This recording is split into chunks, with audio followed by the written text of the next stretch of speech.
Better than Well, mine. let's go on St. Aidan's time. First, I see I see many familiar faces. Sandy, I saw your face a little earlier. Um, and so I want to welcome everybody to the Center for Spiritual Deepening as we Zoom our way through this COVID time. Thank you. But it's had some advantages because we are able to bring to you from the great state of New Hampshire, Wow. Bill Redfield, who I've known for a long time, has been a seeker of wisdom, part of Northeast Wisdom for a long time, Episcopal priest, retired, and just a very thoughtful and deep thinking and loving person. I'm going to let him introduce himself for the rest, but welcome. Thank you. Thank you. Thank you. You know, what I might do for starters is, if you're okay with this, to just mute you all so there isn't a whole lot of background noise. So I think I can do that like this. And then when it's time for us to have a conversation, of course, you can unmute yourselves. Oh my goodness. So I've actually known about you guys for a long time. I've known Peg probably, I don't know, Peg, maybe 10 years, something like that, in terms of how we have met at different training events over the years.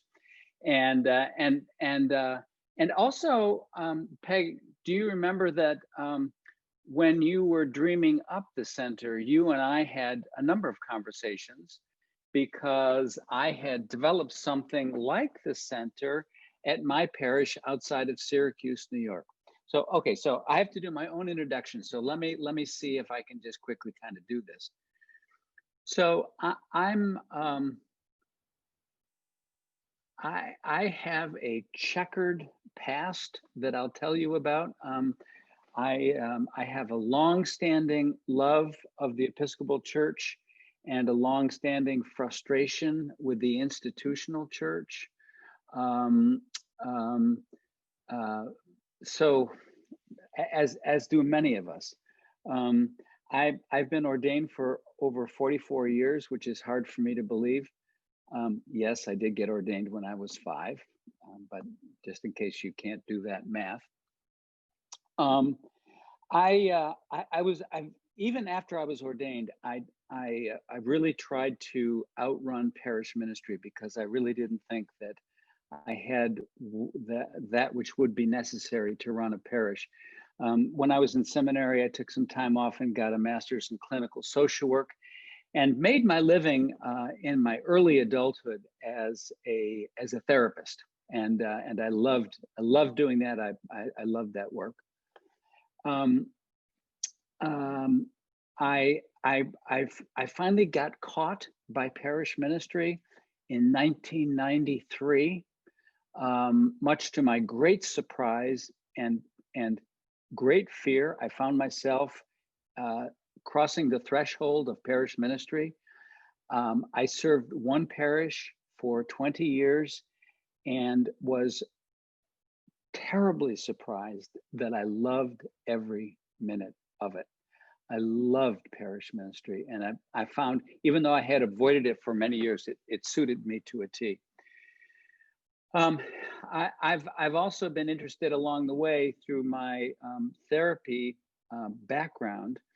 I've been very interested in the confluence of religion and psychology, and that continues to be a great interest of mine. My life changed in 1990 when I was introduced to centering prayer. I know that many of you do know centering prayer. Many of you probably do it as an ongoing practice. Part of my difficulty with the church was, even as a professionally trained clergy person, I didn't have a spiritual practice. Now, some of you may find that hard to believe, but it is true, and it continues to be true in terms of the training of clergy. But once I found centering prayer so many years ago, it led me to the inside of the spiritual experience, and that's where the action is. There is an outside too, and it's lovely. And frankly, I kind of think we Episcopalians do a very, very lovely job of it. We have a beautiful liturgy, we have beautiful churches, all that is really great. But unless and until you have a way to get into the interior of your own spiritual experience, you can feel like you're outside of things, and that's what happened to me. Along the way, and this is where I met Peg, I met Cynthia Bourgeot and did a fair amount of training with her. And she presented me and opened my experience up to wisdom and a wisdom understanding of Christianity. Now, this was when I was serving that parish. So here I was, and I felt like I was growing spiritually by leaps and bounds. And I also knew that not everybody in the parish was on that same wavelength. And so I was very, very gentle in carefully pushing the envelope to give people a more participatory sense of what might be possible in our spiritual lives. Because there were some people like you all who were in the parish at the time who really wanted to grow spiritually, I felt called to begin to present programs of wisdom and spiritual practice, some Lectio Divina with the Gospel of Thomas, chanting, all that sort of stuff. And that culminated in actually the church buying the house across the street, which we called Wisdom House. And that's where we had all of our wisdom programs. And like your center, it was connected to the church, but not the same as the church. So that, like perhaps some of you could avail yourselves to the programs at the center and not necessarily belong to the church or go to church services. We had that experience too, and for us it was great because the Wisdom House was non-contiguous space. It was across the street. It was separate from the church, and that was really great for some people because they weren't, they'd been turned off by church or just weren't interested in church, but they could participate in the wisdom programs at Wisdom House. And then actually gradually some of them then came over and sampled some of the services at the church. So that was great. So there was an interplay back and forth, but there was some separation. Okay, so I had the great good fortune in some of the training that I did with Cynthia Bourgeot to meet a young woman, Helen Daly, who with whom I was going to do wisdom work eventually. And to make a very long story short, Helen got very, very ill with cancer and actually died. And unbeknownst to me, she left some money in a trust, which enabled me to retire from the parish and to do full-time wisdom work. On her deathbed, I was visiting her. She lived in Vermont, and Peg, you knew Helen, didn't you? Did you? No, you didn't. Oh, okay. So Helen said she was in a hospital bed on the first floor. She said, clear the room. I want to talk with Bill. So she says, Bill, I want you to do the wisdom work that we were going to do together. And I said, Helen, I'm there. I'm going to do it. She said, I want you to do it now, because you never know what life is going to dish out to you. Well, obviously, what it dished out to her was her death less than a week later. So so I knew that I needed to spend a few more years in parish ministry because otherwise I wasn't going to have any retirement. But I wasn't going to talk about that at that point. So I said, absolutely, Helen, whatever you say. And then she said, I'm going to make it possible for you to do that. So I didn't know what she meant. But I learned later that she had set aside this foundation that was going to pay my salary for my parish salary for 5 years to allow me to retire from the parish and to do full-time wisdom work. By the way, Sandy Chambers, I've met you before, haven't I? Yes. I mean, not just tonight, but at some other point. Oh yeah, I've been on various ones. The Northeast Wisdom when you would lead it during quarantine. Got it. And we had the Australian couple that would be with. Oh yes, weren't they fantastic? Yes, the Christmas. Okay. And also, Bill, as you're telling this story, I grew up in Fayetteville, New York. I went to Girl Scouts in the church that Bill later became pastor of, and I still return to that community every couple of weeks to take care of my mom. So I think of you every time. Wow.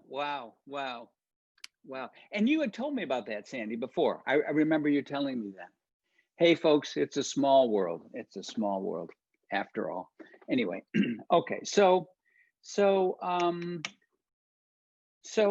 I've been doing full-time wisdom work, and I'm gonna end with this. But so I've been just blown away, just transformed by the work that some of these spiritual writers have done. Principally, for me, it's been Cynthia Bourgeault. And I love her work, and I know that many of you probably have read her stuff. But when I started to do wisdom work on my own, I began to see that while people could go to wisdom schools and read books and so forth, no one was really paying particular attention to how people would integrate this kind of spiritual awareness. Okay, you can read a book and you can go, oh, wow, that is fantastic. Okay, but then how do you put it into practice in your life? So what I have done over the past 6 years, I've invented the term, I freely admit it. I do what I call wisdom mentoring. And wisdom mentoring is actually, as I have sort of created it, it's a confluence of these different streams that have been flowing in my life. You know, one is as a therapist, and I love my therapy work. I mentioned that. The other is spiritual direction, and of course, as an Episcopal priest, you know, you end up doing a lot of spiritual direction, and also a little coaching thrown in, which is a relatively new discipline.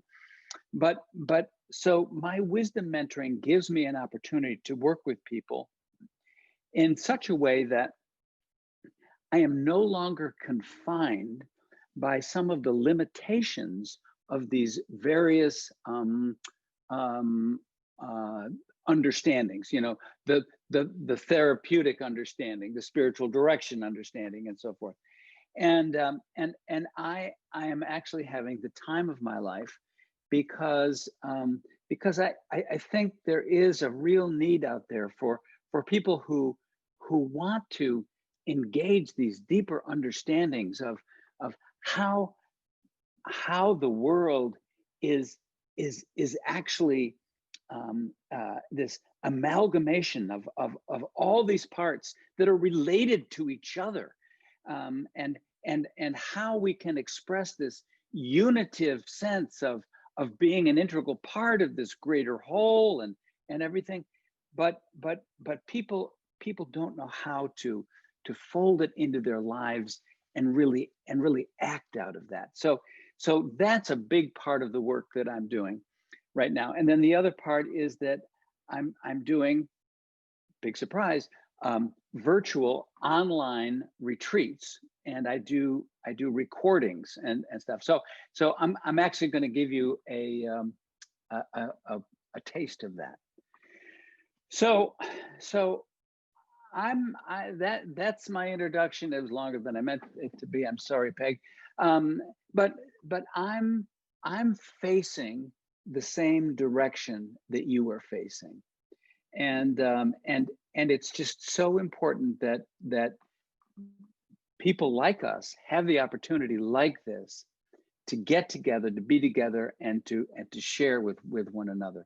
I'm currently doing a program called Finding Your Wisdom Voice, and the reason that I'm putting this out is because I have on occasion gotten sort of discouraged by people who tend to put their spiritual teacher on a pedestal and sort of wait for his or her next pronouncement or their next book or whatever, and aren't exercising their own wisdom voice. So I am a strong proponent of that, and you're going to be the recipient of that in just a few minutes. Because what I want to do is, I don't want to spend a whole lot of time talking at you and telling you about one thing or another. Actually, what I really want to do is to give you an experience, actually to give us all a common experience together.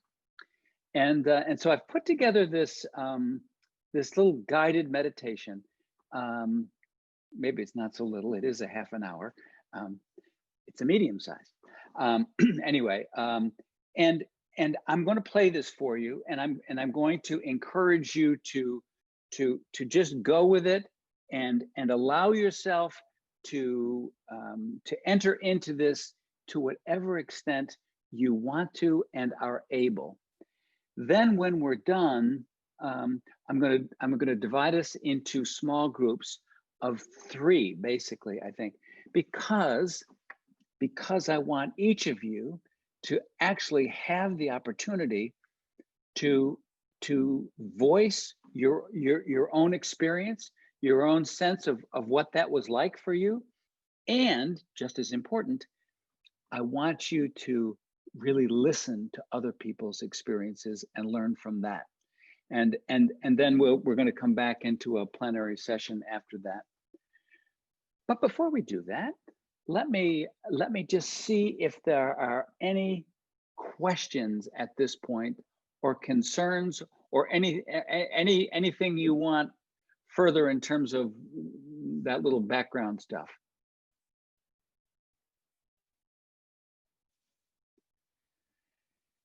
No, I can see the fear in your eyes. No, just kidding. Okay. Well, so if perchance any of you have headphones available, I think this may be more enjoyable. You don't have to have headphones, but I'm going to share this with you. So are you all okay with this? Are you good with this? Head nods, good. Thumbs up. Hey, awesome.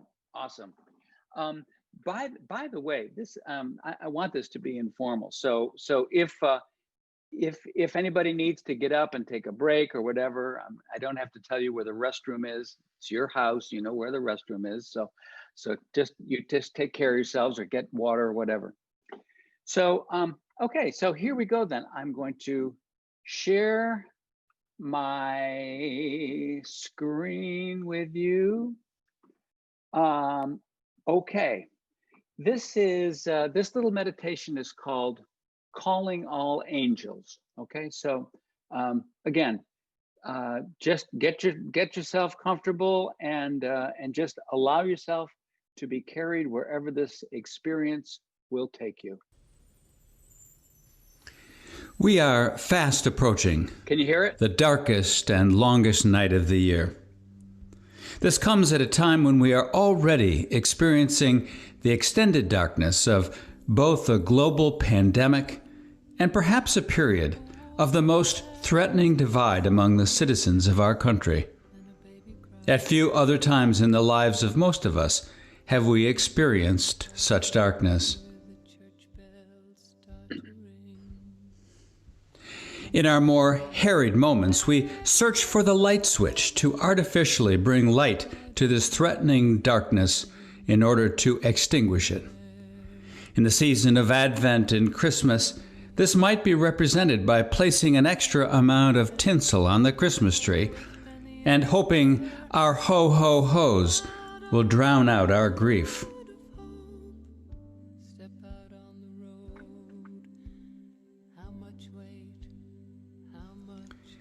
But the deeper parts of us know that this darkness cannot be painted over with artificial light. Rather than try to eliminate the dark, perhaps we need to learn to actually see in the dark. Calling all angels, calling all angels, walk me through this one, don't leave me alone. Calling all angels, calling all angels, we're trying, we're hoping, but we're not sure how.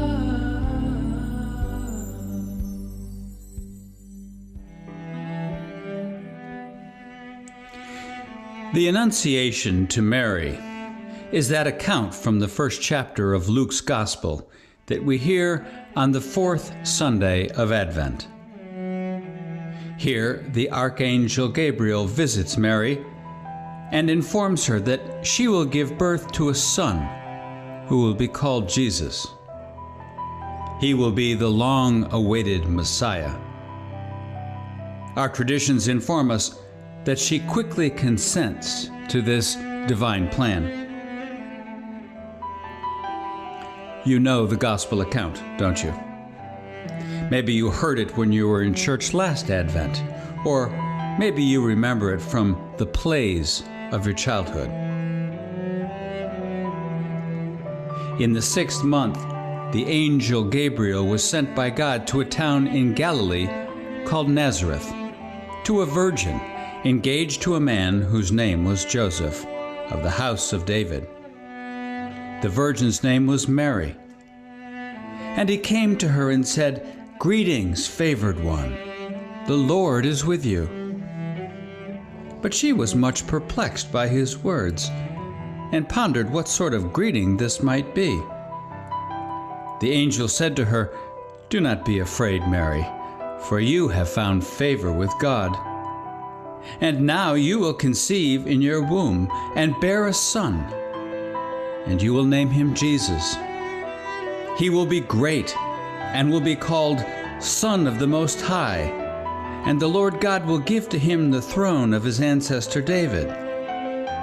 He will reign over the house of Jacob forever, and of his kingdom there will be no end." Mary said to the angel, "How can this be, since I am a virgin?" The angel said to her, "The Holy Spirit will come upon you, and the power of the Most High will overshadow you.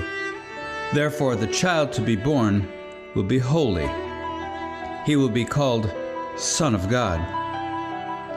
And now your relative Elizabeth, in her old age, has also conceived a son. And this is the 6th month for her who was said to have been barren. For nothing will be impossible with God." Then Mary said, "Here am I, the servant of the Lord. Let it be with me according to your word." Then the angel departed from her. There is a sweet peacefulness that embraces this tender scene. Mary acquiesces to the angel's pronouncement and gives her consent. Indeed, it is by this consent that Mary's heart opens to this divinely anticipated unfolding of new life and new possibility. Life in this realm will be profoundly influenced and forever changed.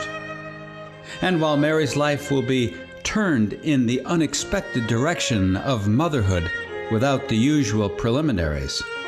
She seems perfectly willing to consent to all this will entail. This is such a sweet and tender story, and most always essential fare at Christmastide. While a part of me assumes that I should let it stand just as it is, there is another part of me that desires to dig deeper. I am afraid that, left as it is all too easy for us to assume that Mary's consent to bear this child will be all sweetness and light, and that it will take away all the darkness from life in this world. Some of our theologies, in fact, claim this, but I disagree. I don't think it will.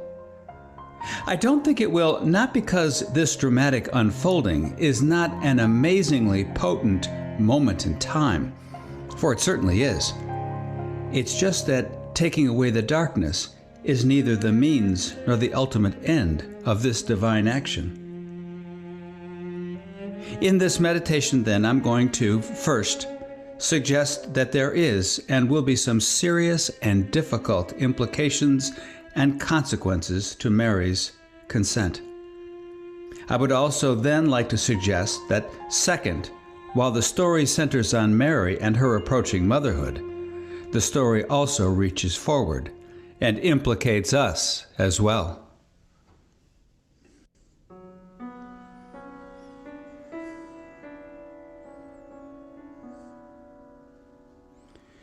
So, first, I said that there will be some serious and difficult implications and consequences to Mary's consent.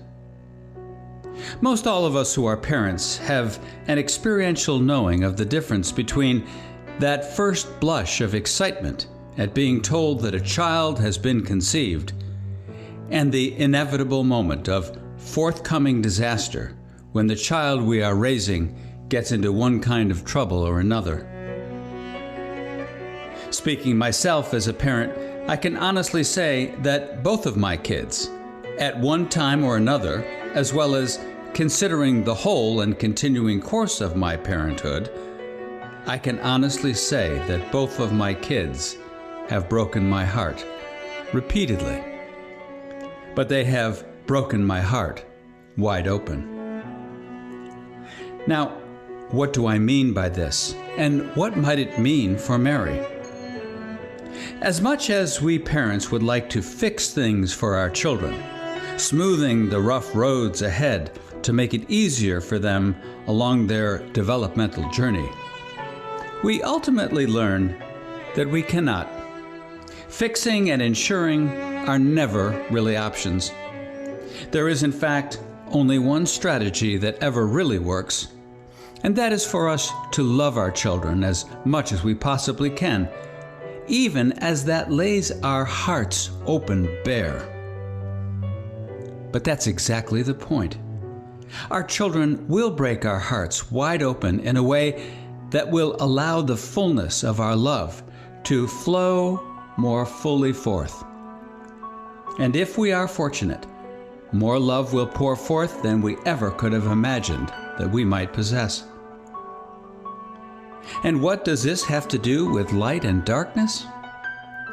The willingness and the capacity to love doesn't eradicate the darkness, but it does give us a way of moving through the darkness. Instead of insisting that life generally, or the present circumstances in particular, be anything other than what they are, our willingness and our capacity to love through it all will carry us through whatever life is dishing out to us. While in this moment of consent, Mary cannot see the pain and suffering for her son and for herself that will come further down the road. Her consent is to allow whatever comes to break her heart wide open. And ultimately, it will be her love and the love of others that will sustain her son in his dark moment of doubt, hesitation, and suffering. This then brings us to a deeper understanding of angelic visitations, and we will need this understanding for the second part of this meditation. Generally, an angel is not necessarily a cuddly and beneficent purveyor of one-sided glad tidings. Angels most often are given the task of delivering a message, usually a message of consequence, change, and sometimes even upheaval.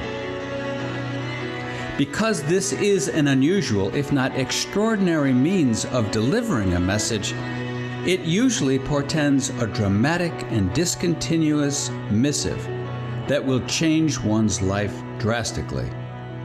It may, along the way, bring disorder and chaos, but because of the response of a heart that has been broken and broken wide open, it will also give us the capacities to see more deeply and even more clearly into the dark and to love, come what may. That is what is ahead for Mary.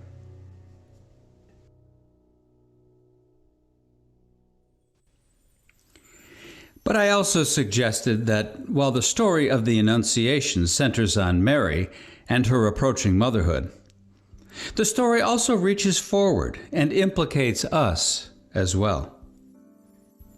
In a wisdom consideration of Christianity, rather than just sitting passively in the stands and applauding Jesus for everything that he is doing on the playing field, or to put it another way, instead of just believing certain things about Jesus and concluding that that is all that is required of us, wisdom Christianity would have us follow the path that Jesus himself walks and onto which he invites us to follow. Ultimately, this means finding concrete expressions of surrender and loving in life, such that we can keep our hearts open, come what may. Again, the invitation of Jesus is to follow him on the path of self-giving love, and no matter what the container or conditions we find ourselves in, to keep our hearts open. And the best training for this is some manner of consent like Mary's, if and when the angel comes to visit us. Calling all angels,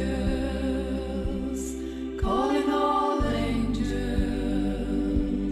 walk me through this one, don't leave me alone. Calling all angels, calling all angels, we're trying, we're hoping, but we're not sure how.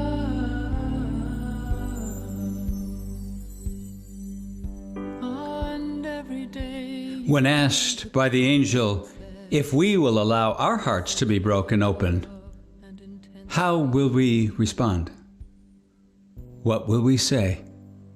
why it's almost as if you could crack the code. Perhaps like Mary, something desires to be born more fully in our bodies and our being. Despite whatever fears and uncertainties we might harbor, we may also sense a desire for a transformation into a fuller and deeper life. Thus, desiring our own visitation, perhaps we might dare to invite the angel into our lives. This is why I call this practice calling all angels. Calling all angels, calling all angels, walk me through this one, don't leave me alone. Calling all angels, calling all angels, we're trying, we're hoping, but we're not sure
Sometimes it is insightfully said that imagination is the alchemist's greatest tool.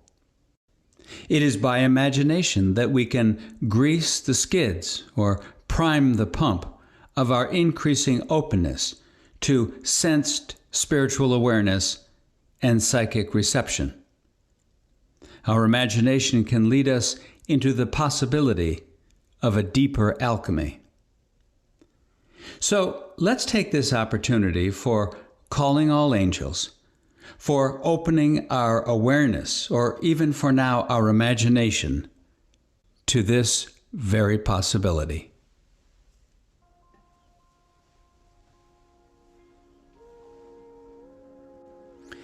Find a comfortable place to sit for the next 15 minutes or so, a chair or a cushion.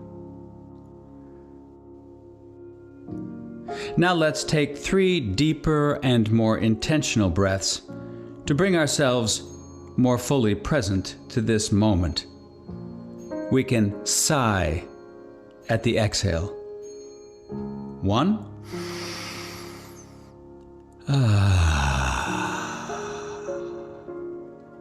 2.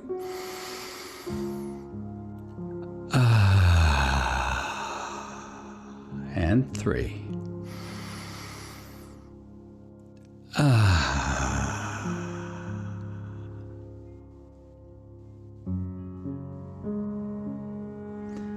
Now, imagine yourself walking along a gentle forest path in the evening.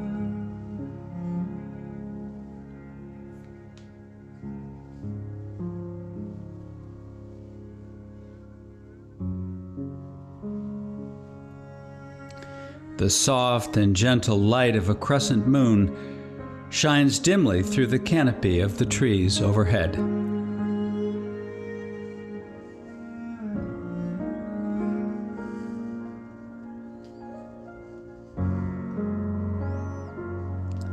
The sounds of the forest are muffled in the moonlight.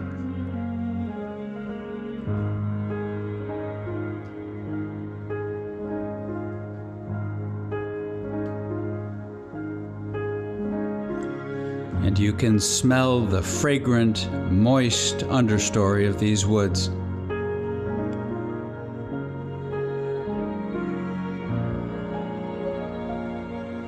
Evening seems to have a particular scent.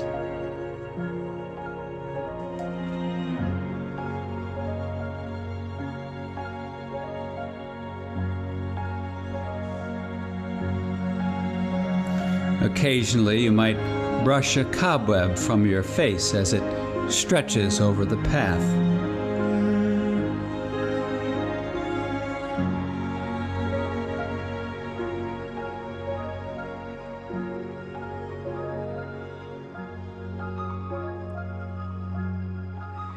After a brief walk, you come to a small pond surrounded by short grass and moss.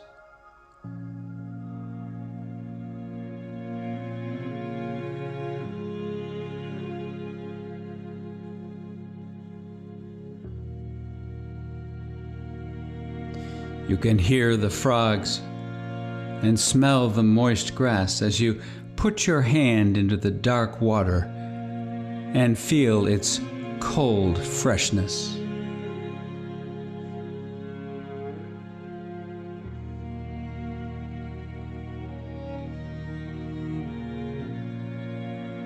Now, your mind may want to question the validity of all of this with doubt and cynicism. But that's just what the mind does. There's no need to fight to overcome this. Simply turn instead to your body and allow your heart to guide you to an acceptance of this possibility. The vibration of your heart can guide your imagination.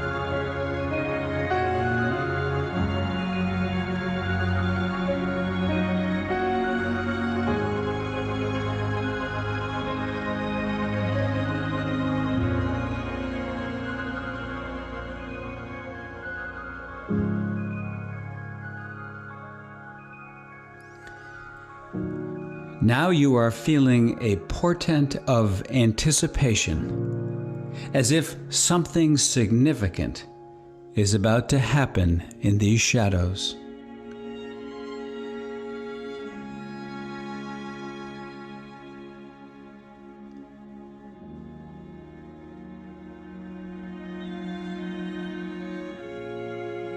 In this dimness, you are about to be visited by an angel.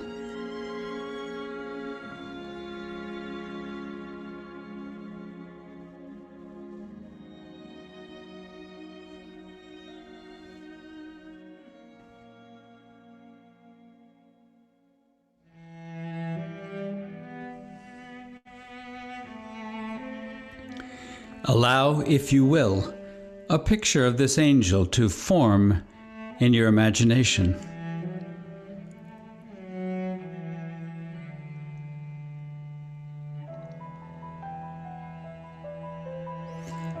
Or maybe it's not a full picture, but only a dim sense or even a bodily feeling of a presence there with you.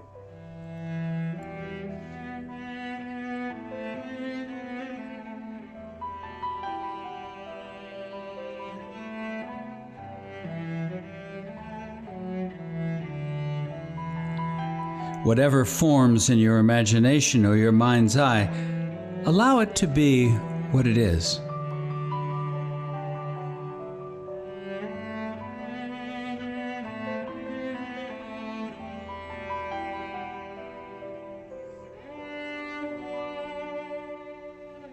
If the angel has physical form, how does this angel arrive? Walking? Flying? Simply appearing suddenly, as if out of nowhere?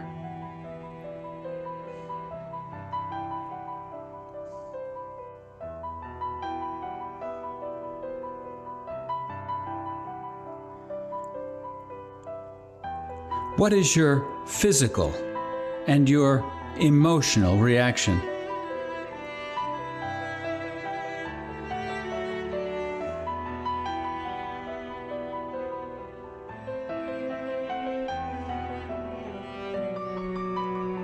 Are you surprised or shocked, afraid, intrigued, comforted?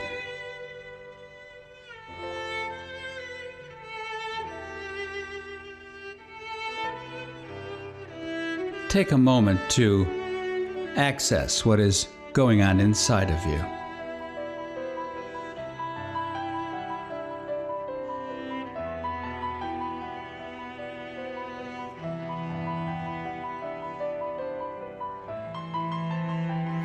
Now, in any physicality that might have taken form, give yourself permission to look at the angel more carefully.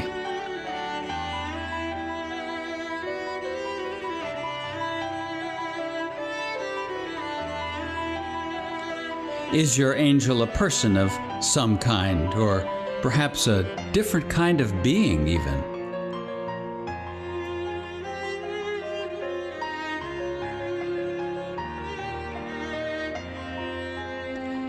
Does your angel remind you of anyone or anything in particular?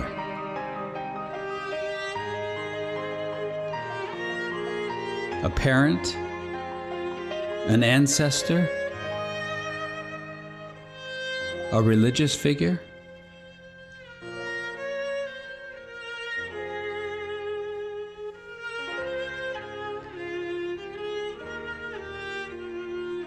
Can you inwardly accept what is forming in your imagination or in your heart-mind? And can you find the willingness to be open to this visitation?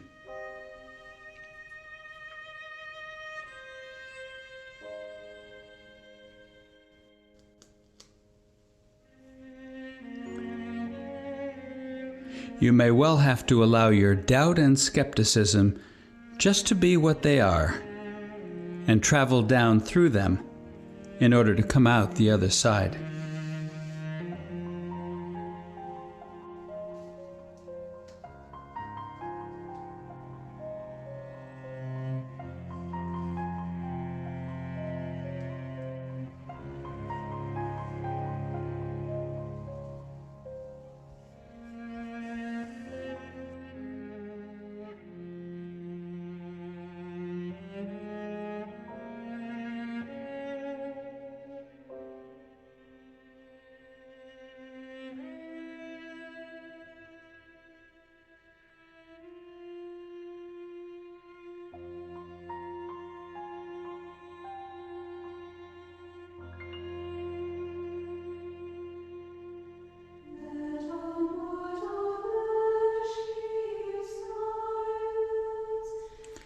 Now, allow yourself permission to hear the angel's message to you.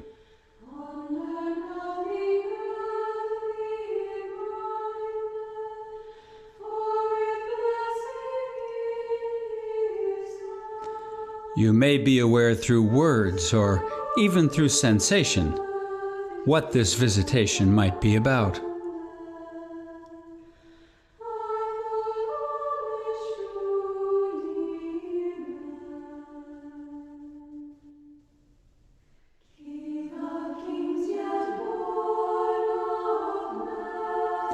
Is there a request, a directive,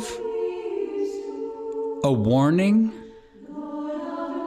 a prediction, a suggestion that might be being communicated?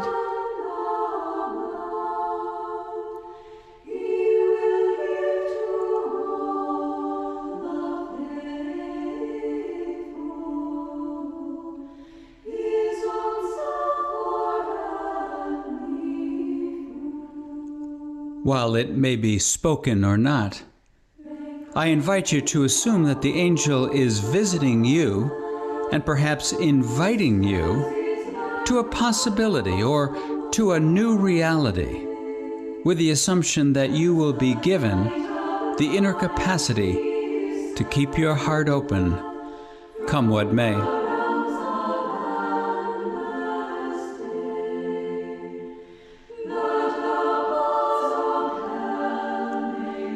If there is any kind of invitation or message coming from the angel, how will you respond? Will you consent?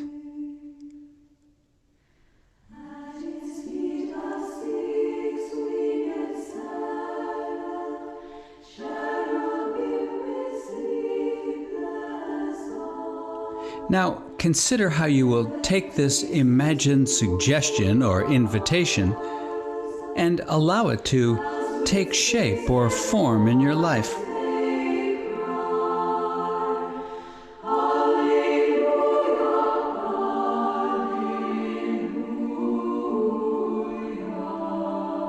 How will you even remember it? Are there some words you can commit to memory to bring back the sense of this encounter?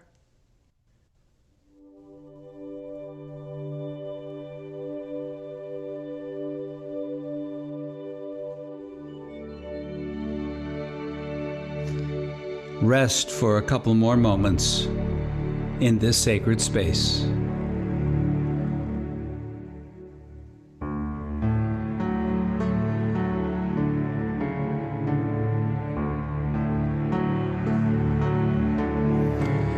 Oftentimes our minds cannot quite follow, let alone believe, some of the places our hearts bring us to. Allow yourself the privilege of trusting your experience and, at the same time, the wisdom to hold it lightly but tenderly.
I suspect that, like Mary, Your visitation will allow you to face a particular direction in the unfolding of your life.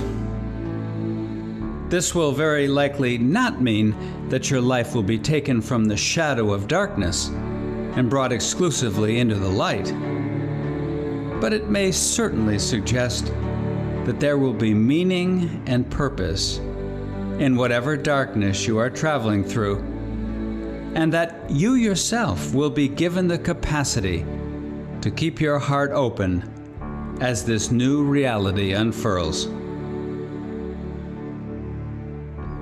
As it was for Mary, the mother of Jesus, so may it be for you.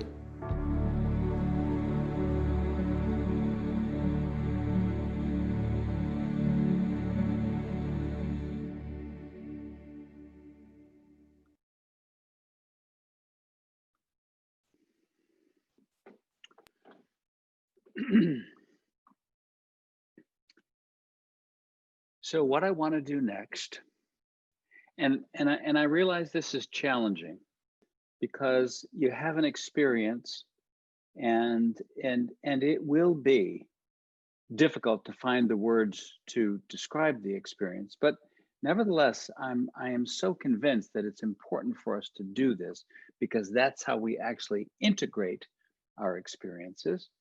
And it's also important for us to hear other people's experiences, because it oftentimes reflects back to ourselves our own experiences that we just weren't quite aware of.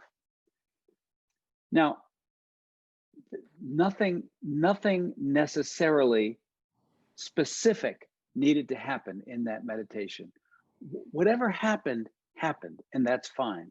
And I'd like you to spend about 15 minutes in groups of 3 talking about your experiences with one another.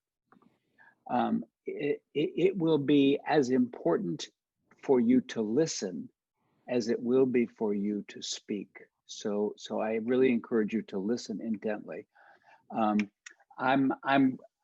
send out little messages each 5 minutes, so you know about how much time that you have.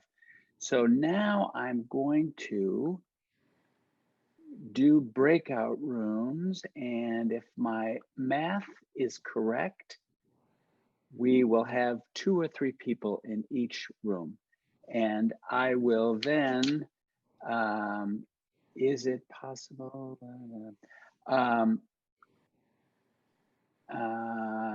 The chat, where's the chat? Will not. Is it possible that Harold and I will not be able to join a group? It seems like. What do you think, Lisa? What are we doing? No, it was just my question. I just note that Harold and Joanne, I'm remembering that sometimes we might have had a struggle with whether the breakout rooms work. So I just note that. And if that happens, that's okay, because whoever doesn't join a breakout room becomes a breakout room. I just wanted to note that. Got it. Fantastic. Okay, so we'll try this and we'll see what happens. And I will see you in 15 minutes.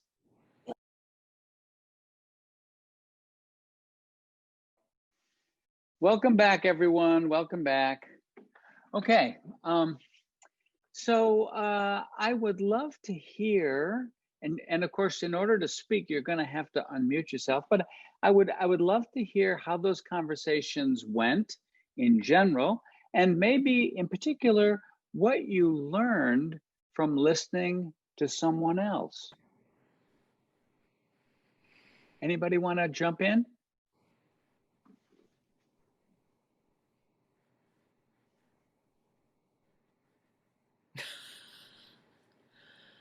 I think in our group, we talked a lot about presence, a qualitative presence that came through the meditation. And we had different relationship to that, but an underlying qualitative presence. Beautiful. Thank you, Peg. What else? What else happened in your small groups?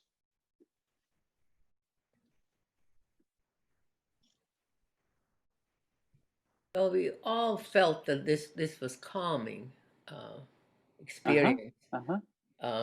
only one of our members got a message from the angel who turned out to be her father.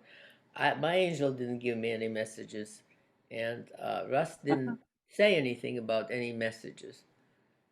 But we got to Yeah. talking about fathers, which really was off the. Listen, you know, nothing is off kilter. You know, it's whatever comes up often is exactly what needs to be talked about.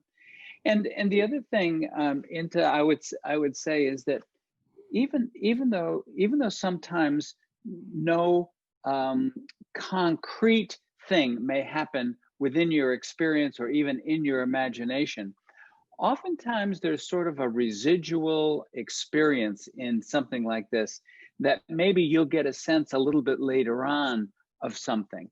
And what was, as you can well guess, what was behind my creating that was, it's so easy for us in all of the church season celebrations, especially in Advent, I think, to think of the story out there. It's about them. It's about Mary and Jesus.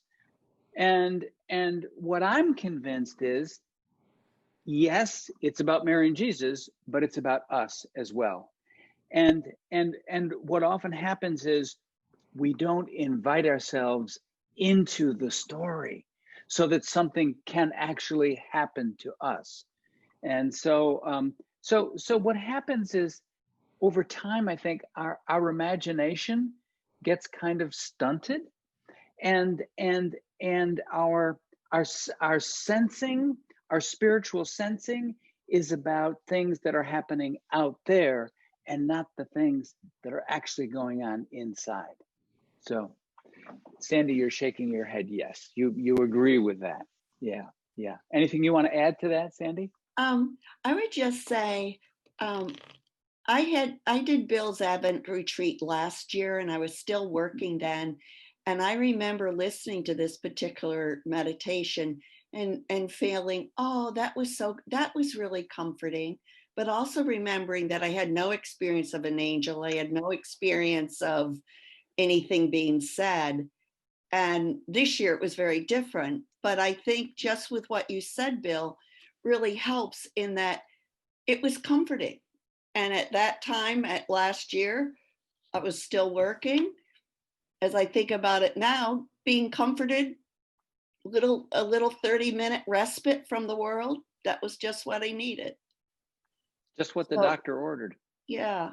Yeah. So it's just interesting how it varied based on where I was personally with work or not working. Yeah. See, thank you, Sandy. What I, in a situation like this, what I don't like doing, although sometimes I inadvertently do it, is to give a shtick, to give a talk and think that I'm going to give you something that your intellectual mind can take in and will be helpful. Well, sometimes it is, but I think far more important is that we sensitize ourselves to experience more things ourselves rather than to be told by some expert about this, that, or the other thing.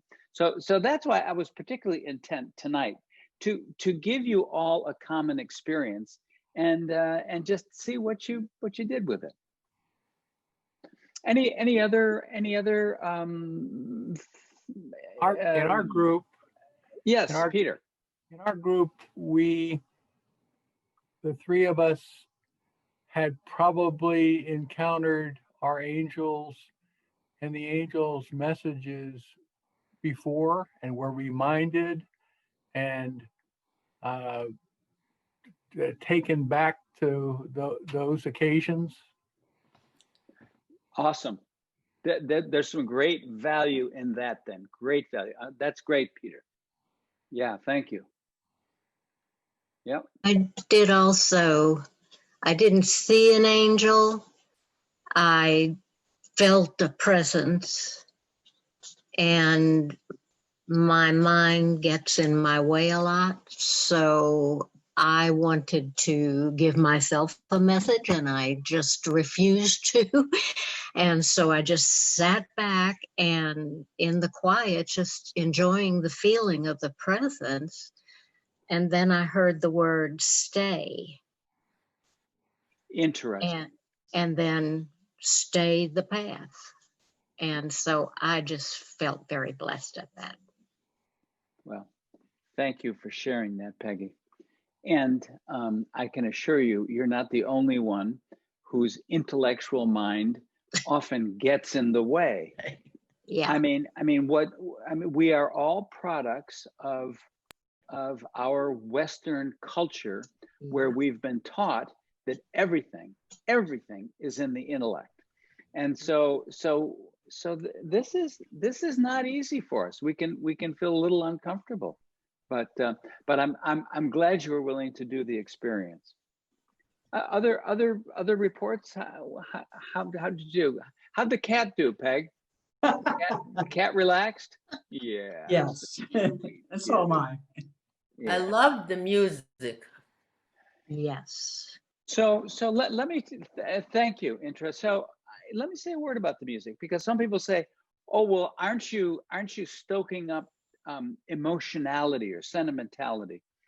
And I have become convinced that, and I use my spoken word and with a background of music a lot in my virtual retreats, because they're vibrational. It's vibration, and the vibrational resonance is the mother tongue of the heart. The intellect grooves on words and concepts and ideas and constructions, but the heart knows by vibrational resonance. So I find that the music can be incredibly conducive to that vibration. Mm-hmm. Then Yes, why? Dana. Yeah, Oh, two of us in our group had the experience of not having a directive given to us, but rather that the angel, and I think Peter was saying this before, that the angel was pulling out of us something that was already in us. We were ready to bring forth this way of being. And so it was all very gentle and not directive, not a command, not a demand, but rather was already in us. It was like the growing of oneself. does that ring true for others? You have that sense? I see some head nods.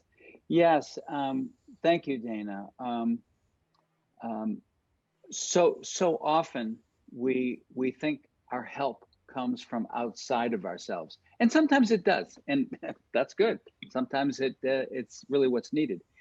But there's tremendous depth and resource within us, and I think one of the Advent themes that really resonates for me is that there is in effect a seed that's been sown in us, in our humanity, that desires to grow, and our purpose in life then is to give birth to this understanding. Well, what's the understanding? Well, I suppose there are different ways you can explain it. For me, I'd have to use the word love. That there's something that wants to be born in our lives, and that through our own depth, which is a manifestation and a sharing of love. And for me, that's the Christmas message. That's the Christmas message. And as you were suggesting, Dana, it's already inside of us, but it does require our consent for us to then give birth to it. And we do that in all the unique and specific ways that we are individual human beings. Yeah. Other thoughts?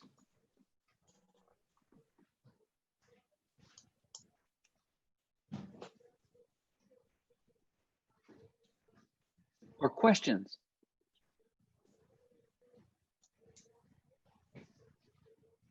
I wanted to say something about that being inside of it, and I agree, but I think it needs to be also because it's a surrender, it's inside of us, but we don't necessarily, it's not at my beck and command. Yes, yes. And I'm not, let's say, in control of it, like I'm in control of like driving my car, in that sense. Right, right. And just it's so it's a little nuanced to say it's from my inside. It's really kind of it's inside and kind of transcendent, sort of like it's kind of Well, hard to... yes, it is. And Lydia, words begin to fail us at that point because this understanding is so very subtle.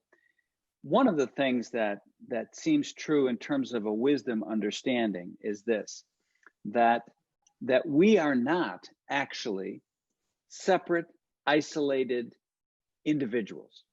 We are actually cells in a greater body, and that outside and inside isn't as distinct as we sometimes think. So what's inside of us isn't our possession.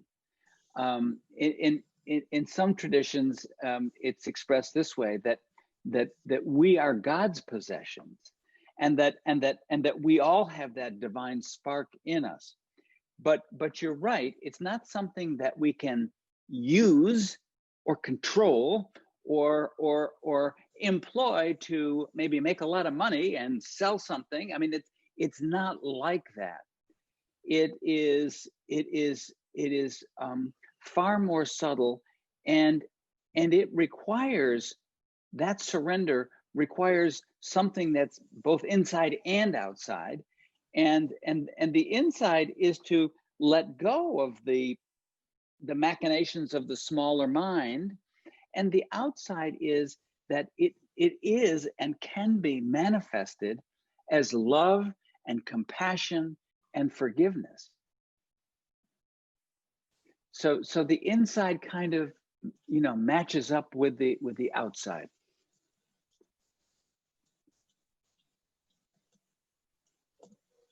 Yes, please. Okay. Oh, go ahead. I would say that the thing about love, compassion, and forgiveness, I think that's true, but there is more to it than that. There is also perception of what is real. There is honesty. There is honesty with ourselves, about ourselves. There is honesty about other people and what they are, what they present themselves to be, and what they are. So there is a deeper need for honesty, and honesty leads to a kind of confession. So the words that you use are all words that put the person who's using them in a positive position, and never and not in a vulnerable position. They don't have the courage of honesty, which puts us all in a vulnerable position. Yeah. Well, that's not how I would use those words. I would use them in exactly the way that you're suggesting, and that it is important for us to be standing on a platform of authenticity and integrity and self-honesty, and that's all part of love and compassion. So in terms of how I use those words, I absolutely know what you mean, and I totally agree with you. I totally agree with you. Yeah.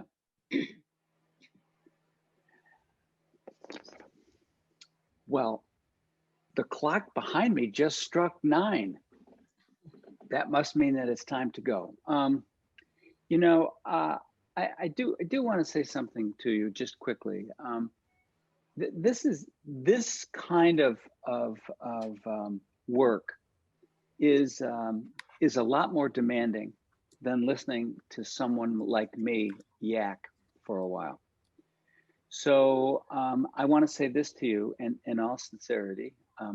I appreciate your willingness to participate in this way, to put both feet in the water and actually throw yourselves into an activity like this. I don't take that lightly. So thank you so much. I really appreciate it.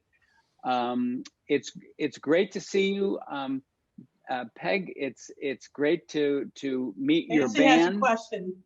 Oh, Bill, let yes, Nancy has a question. Please. I'd be, okay, let me start out by saying that the music got in the way of anything else for me. But when you said that something about the vibrations and the heart, then that makes me want to know more about that, because the music just blocked. I need quiet to get in this place, which I usually do. Yeah. So how can you tell me how to get over that, or tell me about Yeah. So I'm, you know, I think, Nancy, that we're all built a little differently, and that some things work for us that might not work for other people, and that we have preferences on that. I think it's important for us to know what does work for us. So if real silence is what you need, that's what you need to provide for yourself. What sometimes can happen is that our intellectual mind likes to futz around and to put a stick in the spoke of our wheel by making judgments. Well, why did he pick that piece of music? That's crazy. Or, oh, that's too loud. Or, oh, that's too soft. That in my experience is just what our intellectual mind does, you know, and we all have preferences. And I would say in life generally, when you can satisfy your preferences, it really makes a whole lot of sense to do that. But there are many times when you can't, and you have to allow what is to be what is, so that this could be for you, Nancy, a practice in that. Do you know that you recognize that your preference would be to take the damn music out of there and just have the talking, but that's not what it is. So can I allow it to be what it is and take from it what I can? So in a situation like that, I would say I would invite you to that possibility. But generally, it makes sense for us to know what our preferences are and to provide those if we can. Yeah. So thank you. Great comment. And anything else? Any last things that people want to ask or throw in there?